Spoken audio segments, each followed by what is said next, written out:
born in Baltimore and said he was born blocks away from my nephew. He was never born in Baltimore. So that was a fraud. So this was to make him and introduce him not just to Baltimore, but to Maryland, right? And to the country. And so that's identity fraud, because there was no one who could vouch or vet for Westmore to say, if you were born in Baltimore, where'd you grow up? In the neighborhood? What school did you attend?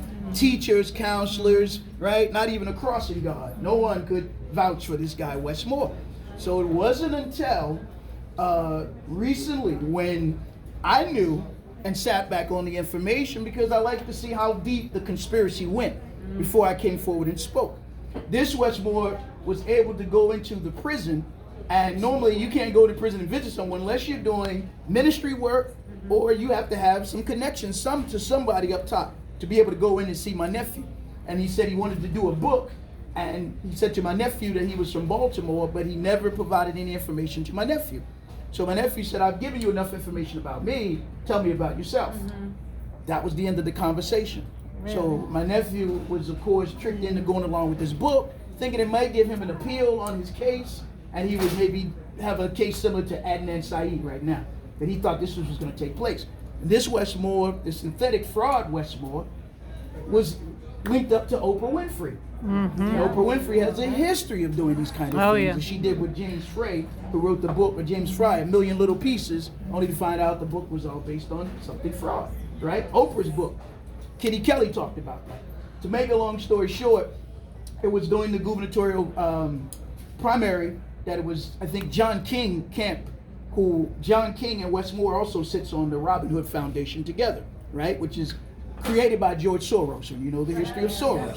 Okay? All right. So now let me just get to where I want to go with this. So once he was confronted by this, then he further lied and said, well, I didn't create this story, my publishers did. But he never apologized to my family. He never set the record straight. He went on PBS, he went around the country, he went on McNeil Lehrer, he went on nighttime shows saying that I was from Baltimore. So this was to kind of give him some street credibility, and again, it was embellish himself throughout the book, which is full of lies in terms of this whole book of Westmore. And of course, once confronted by Mackenzie Frost, who I went on to do an interview on channel on Fox 45, and she asked Westmore again on Good Friday, which is one of the holiest days for the Christians. He's outside of a church. This is April.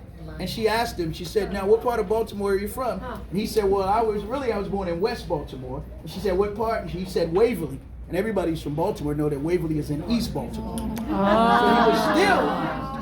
Right? So we could never give him the benefit of the doubt, but just understand that he's a fraud. He's like a Manchurian candidate, MK Ultra. That they really want him to be the Barack Obama 2.0. Right. Exactly right. That's That's what they want of Westmore. So that's why I stand with the Cops campaign. All right. And I do a radio show, so I'm going to extend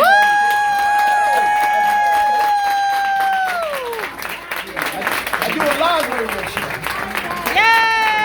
Thank you very much.